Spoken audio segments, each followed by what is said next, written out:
ago, the war on drugs began as a war on crime. In the late 1960s, Washington, D.C. was considered the crime capital of America. Robberies up 400%. Murders had tripled.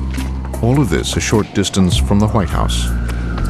Only days into his first term, the new law and order president, Richard Nixon, called a young aide into his office. The president said, "Bud, now get after that. I want you to cut the crime in the district." And I had my yellow pad and I wrote down on it, cut crime in the district. And obviously that's consistent with what he had campaigned on, so I knew that was my assignment. But Krogh was an earnest 29-year-old deputy for domestic affairs who had a reputation as a sort of can-do, fix-it man. At first, Krogh's approach was traditional. He went on driving tours with the D.C. police. He asked for 1,000 new cops on the beat, even new street lamps. But it wasn't working.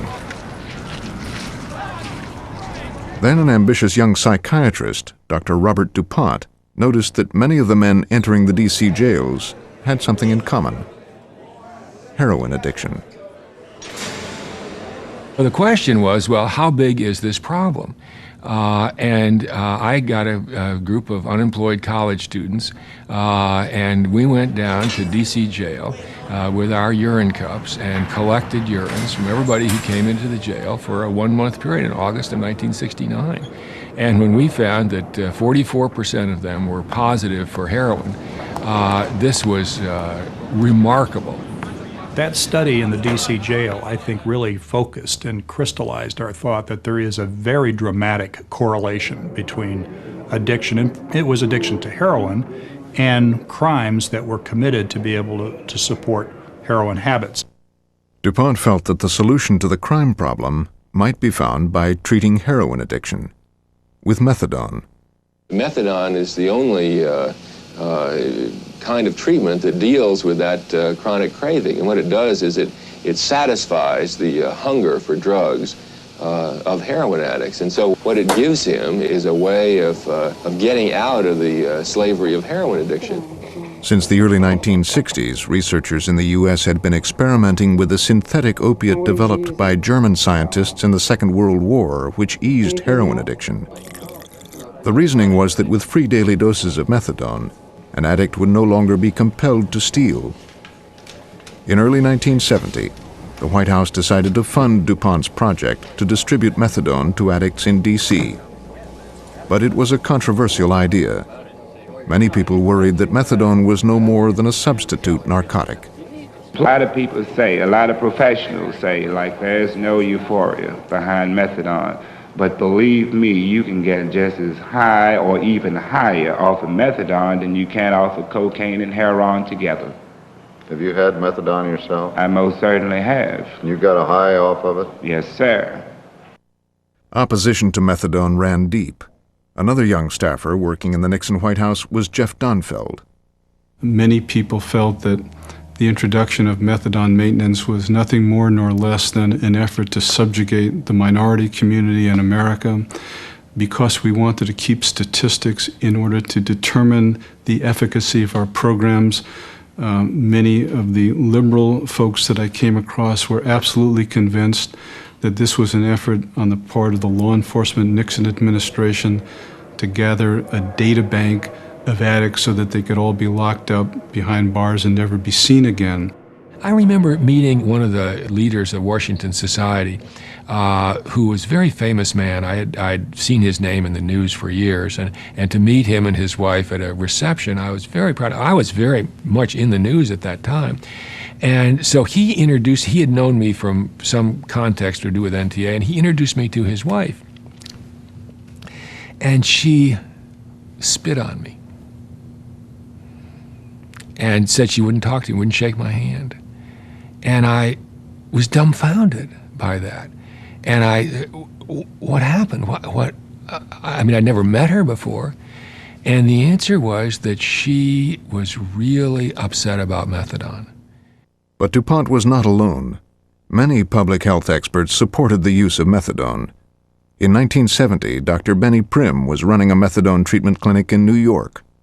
I don't characterize methadone as a substitute narcotic. This is a neurobiological problem that changes the body's homeostasis to the extent that it has to be corrected over a long period of time, generally, and maybe even with pharmacological substances. People are not willing to accept that. However controversial it was, when it came to reducing crime, it seemed to actually work. A year after the methadone centers opened in D.C., burglaries in the district plummeted 41%. It was amazing because in 3 or 4 months, the results were dramatic. We found that there was an appreciable decline in the index crimes that were related to drug addiction. Now, with that kind of data, and this was in May of 1970, we felt that we had something solid on which we could then design a national program. For such a program, Krogh and Jeff Donfeld would need the help of the top expert in the field, Dr. Jerry Jaffe. I think Jeff had seen Bob DuPont's program in Washington, had heard or seen reports of the methadone programs in New York, and had begun to believe that treatment could reduce crime. In his Chicago clinic, Jaffe had assembled a large amount of data that supported the idea that methadone maintenance could help lower the recidivism rate among addicts. The White House was impressed. Jerry was well known as somebody who had worked in addiction for quite a while and had done a wonderful job in Illinois. And so he was brought in and asked by the Domestic Policy Council at that time, would he be interested in doing whatever, and he asked to prepare a paper, and I think he prepared a paper, and the president saw it, and suddenly he was knighted as the person to come in to help straighten out the problem. Jaffe's paper went well beyond the merits of treatment. There ought to be a national strategy. That, that there are lots of interacting pieces. There's law enforcement, and there's epidemics and drug use and treatment and prevention, and you ought to think them through and how each one affects the other. There ought to be a clear-cut national strategy. And the other thing we said, and it took some part of the report because Jeff kept asking us to justify it more, was that we felt that given the extent of heroin addiction and given the evidence that existed, that methadone treatment should not be considered a small research project. Krogh and Donfeld presented Jaffe's program to their boss, John Ehrlichman. But Ehrlichman was not ready to agree that the federal government should sponsor a national network of opiate clinics. And that initial Jaffe proposal was set aside politically. They didn't do anything with it. It just sat there. Up until that point, Krogh had not had that much success in... Michael Massing is a journalist and author. His book, The Fix, was the first to describe the evolution of Nixon's drug policy. Remember, this is the late 60s, early 70s. The Vietnam War is going on. There are huge protests taking place. Nixon is being branded a war criminal by certain sectors. So there was tremendous suspicion that, what was this Republican law and order administration doing, purveying this synthetic narcotic and spreading it throughout the ghetto? Yes, many people felt there was an ulterior plan at work. Also, in the view of Nixon's middle-class supporters, the real issue wasn't heroin, it was pot and LSD. The counterculture of the 60s and 70s represented a different kind of challenge for the president. They said marijuana is the least harmful of all drugs. In fact, alcohol is liable to be more serious of a problem than heroin. This was not a crime problem, but a cultural revolution. Law enforcement was used to busting street gangs and the mafia, but not hippies. Good job, 50 cents.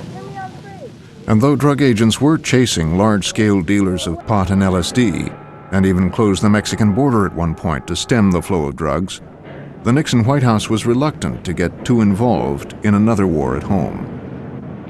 At heart, the Nixon policy staff was very pragmatic. All along, President Nixon maintained his antipathy towards potheads and acid freaks and so on. The whole Haight-Ashbury crowd was something that he could use to his great political advantage.